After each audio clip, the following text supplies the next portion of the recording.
Bonjour, je me propose dans cette vidéo de résoudre un système d'équations, 3 équations à 3 inconnus, qui dépendent d'un paramètre m. Donc en fonction des valeurs de m, on verra que le système pourra avoir aucune solution, une solution ou une infinité.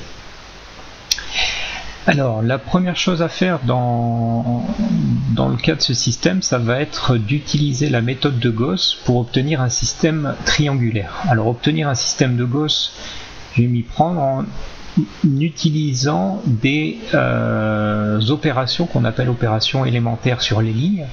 Alors quelles sont les opérations que l'on peut faire? On peut échanger des lignes, ça on a le droit, ça ne va pas changer les solutions, on aura un système équivalent. On peut multiplier une ligne par une constante à condition que cette constante ne soit pas nulle. Parce que si je multiplie une ligne par 0, ça veut dire qu'à l'arrivée, je vais obtenir 0 égale 0, qui est quelque chose qui est toujours vrai, et du coup, ça veut dire que je vais avoir une équation qui va disparaître. Donc mon système, bien sûr, s'il a 3 équations et que je passe à 2 équations, je fais disparaître une équation. Donc pour multiplier une ligne par une constante, il faut que cette constante ne soit pas nulle. Et je vais pouvoir aussi ajouter à une ligne un multiple d'une autre ligne. Par exemple, dans la ligne 3, je vais pouvoir ajouter 2 fois ligne 1, par exemple. Voilà, alors à chaque fois que je vais faire ces opérations, je vais les écrire pour bien indiquer mon raisonnement. Alors, là je vois que la première ligne est très bien placée. Si jamais j'avais eu la troisième à la place de la première, ça m'aurait embêté parce que j'aurais eu un m devant le x. Et moi, ce qu'on appelle pivot, en fait, là je vais essayer de faire disparaître tous les x. Je vais garder le premier qui est en haut en première position, mais les autres je vais essayer de les faire disparaître. Et donc je vais m'appuyer sur ça. Ici, ici c'est comme si j'avais un 1, qui est ce qu'on appelle le pivot. Alors, qu'est-ce que je vais faire comme opération? Là, dans ligne 2, je vais retirer ligne 1. Je vais faire ligne 2 moins ligne 1. Et dans ligne 3, je vais retirer ligne 3 moins m fois ligne 1. Et je vais mettre ça dans ligne 3. Je vais le stocker dans ligne 3. Alors, m peut être nul, il n'y a pas de problème. Si dans L3 je mets L3 moins m fois L1, j'ai le droit, ça veut dire, si m vaut 0, ça veut dire que dans L3 ça reste L3. Là, il n'y a pas d'histoire de constante nulle qu'il faut retirer. Alors, la première ligne ne va pas bouger. X plus Y plus MZ égale 0. La deuxième ligne, alors je retire L1 sur toute la ligne. Les X s'en vont. Des Y, je vais avoir MY moins 1 fois Y. Donc, ça me fait M moins 1 Y. Ensuite, des Z, je vais en avoir 1 fois Z moins M fois Z, donc ça me fait plus 1 moins M Z égale 1 moins 0, ça fait 1. Il ne faut pas oublier de faire les opérations aussi après le signe égal. Et enfin dans la dernière ligne, les X s'en vont, des Y, je vais en avoir 1 moins M fois 1, donc 1 moins M Y. Et des Z, je vais en avoir 1 moins m au carré. Z égale m plus 1 moins m fois 0, ça fait toujours m plus 1. Alors là, je pourrais être tenté, en voyant la deuxième ligne, de dire je vais diviser par 1 moins m, ou par m moins 1.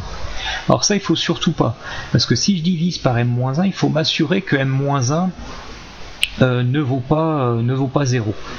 Alors, m-1 vaut 0 si m égale 1, donc il faut que le cas m égale 1, je le traite à part. Je peux faire deux cas. Si m égale 1, voilà ce qui se passe. Si m est différent de 1, je peux cette fois-ci diviser par m-1.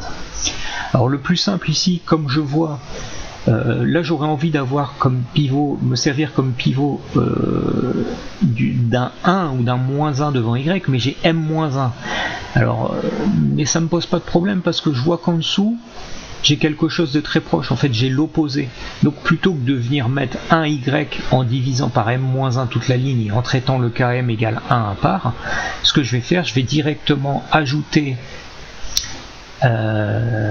dans L3, j'ai juste avoir à faire L3 plus L2. Voilà, donc les deux premières lignes ne bougent pas, x plus y plus mz égale 0, m moins 1 y plus 1 moins m z égale 1. Et enfin, là si j'ajoute L2 et L3, les y s'en vont, il va me rester alors moins m2 moins m plus 2 z égale m plus 2 du coup. Voilà, et là on dit que j'ai un système qui est cette fois-ci triangulaire supérieur, parce que la matrice, si j'écris ça sous forme de produit matriciel, je vais avoir affaire à une matrice triangulaire supérieure. Alors, maintenant que c'est sous cette forme, qu'est-ce que je vais pouvoir faire? Je vais pouvoir calculer z. Alors on aurait tout de suite envie d'écrire z égale m plus 2 sur moins m carré moins m plus 2. Or, ça, c'est interdit si moins m carré moins m plus 2 est nul, hein, parce que j'ai pas le droit de diviser par 0. Donc je vais étudier le trinôme moins m carré moins m plus 2. Alors j'essaye de voir si, enfin je peux calculer delta et calculer et déterminer les racines comme ça, mais je peux aussi essayer de voir si je vois pas une racine évidente. Alors je vois que si je prends m égale 1, ça fait 0, donc j'ai une racine évidente, ça veut dire que je peux mettre m moins 1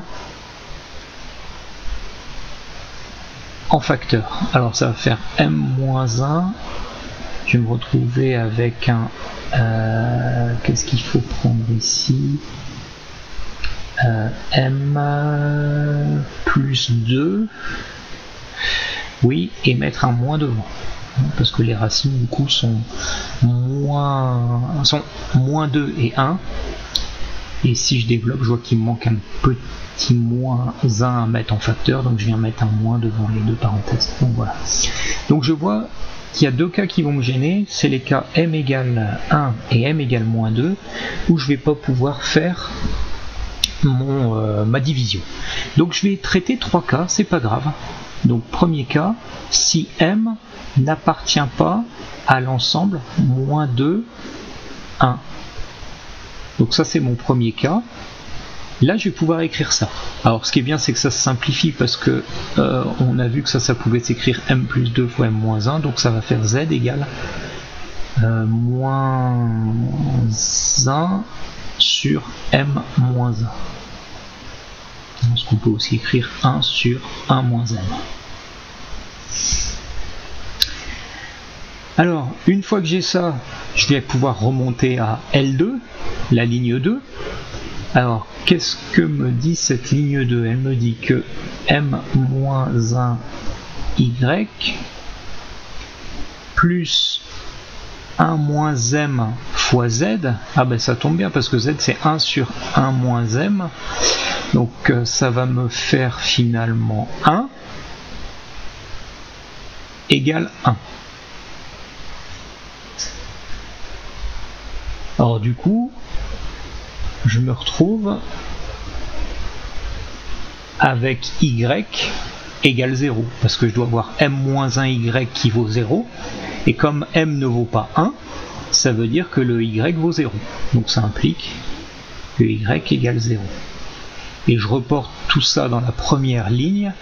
Hein, bien sûr, je peux me servir du système d'arrivée, hein, maintenant, je ne suis pas obligé de repartir du système de départ, puisqu'ils sont équivalents, ils ont les mêmes solutions. Alors j'ai x plus y plus mz qui vaut 0, donc x égale moins mz. Donc x égale moins m sur 1 moins m. C'est-à-dire m sur m moins 1. Voilà, donc si m ne vaut pas moins 2 ou 1, mon système admet une unique solution, une seule solution, l'ensemble des solutions, c'est le triplet m sur m moins 1, 0 et 1 sur 1 moins m. J'ai une seule solution. Là, il ne faut pas dire que l'ensemble des solutions, c'est ça pour M appartenant à R privé de moins 2 et 1. Non, quand M est fixé et qu'il ne vaut pas moins 2 ou 1, j'ai une seule solution, un seul triplet solution. Alors, je vais envisager maintenant le cas M égale 1. Et après, j'envisagerai le dernier cas, ça sera M égale 2. Si M égale 1, alors, comment s'écrit L3? L3 va devenir, si M égale 1, donc je vais avoir 0Z égale M égale 1, ça fait 3. Alors, vous voyez bien, ça veut dire que 0 égale 3, ça c'est impossible. Alors si j'ai une solution, une équation qui n'a pas de solution ou qui est impossible, ça veut dire que mon système est incompatible.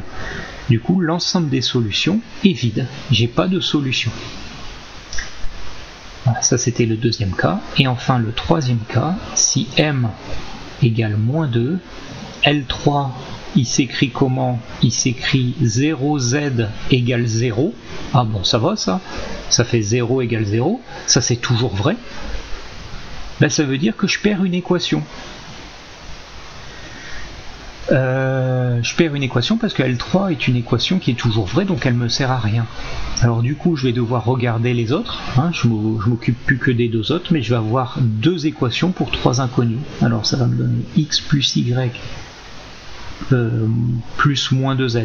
Donc moins 2z égale 0.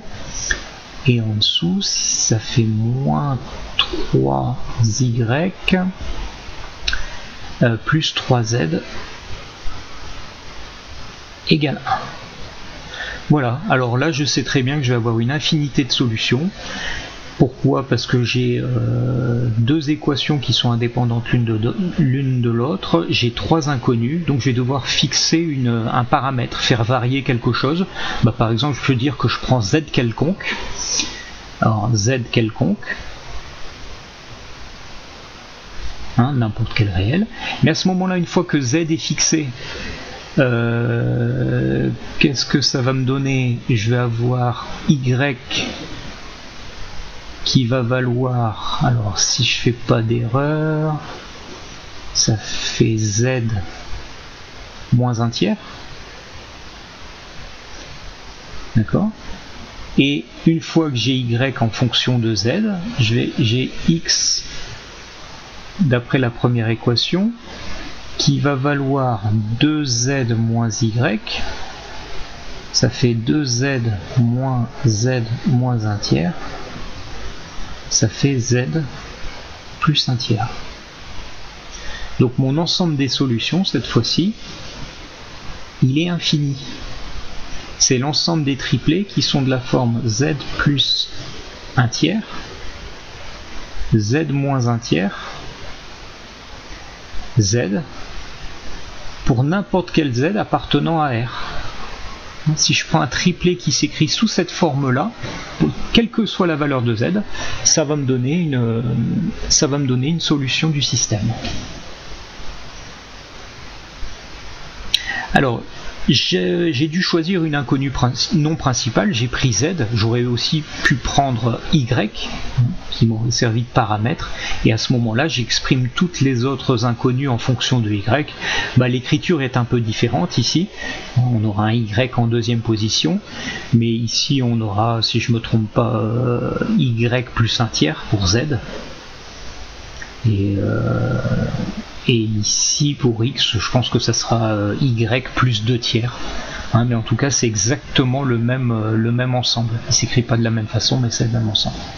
Bon, et puis par contre, si j'avais choisi x comme paramètre, c'était un peu plus difficile. Vous pouvez essayer, mais ça complique un petit peu les choses parce qu'on a de nouveau un système de deux équations à deux inconnues à résoudre. Voilà, donc on a envisagé les trois cas. Dans le cas m différent de moins 2 et 1, une seule solution. Dans le cas m égale 1, aucune. Dans le cas m égale moins 2, une infinité. Alors si on avait regardé un petit peu le système de départ, si on avait regardé la matrice relative à ce système, hein, j'aurais pu regarder la matrice 1, 1, m, c'est la matrice associée au système, 1, m, 1, m, 1, 1. D'accord, c'est ça qui est multiplié par x, y, z pour donner 0, 1, m plus 1. Alors cette matrice, si jamais elle est inversible, ça veut dire son déterminant est non nul, je sais que le système a une unique solution. Donc je vais me retrouver dans le cas où m n'appartient pas à moins 2 et 1. Donc ça, dès le début, j'aurais pu regarder le déterminant de ce système-là et voir, alors le déterminant, à mon avis, dans son écriture, il doit y avoir du m-1, m plus 2 au... du m-1, m plus 2 en facteur. Et effectivement, si m égale 1 ou si m égale moins 2, le déterminant est nul. Et comme il est nul, ça veut dire que le système admet une infinité de solutions ou pas du tout. Si le déterminant est non nul, la matrice est inversible et on trouvera une unique solution. Voilà pour ce système.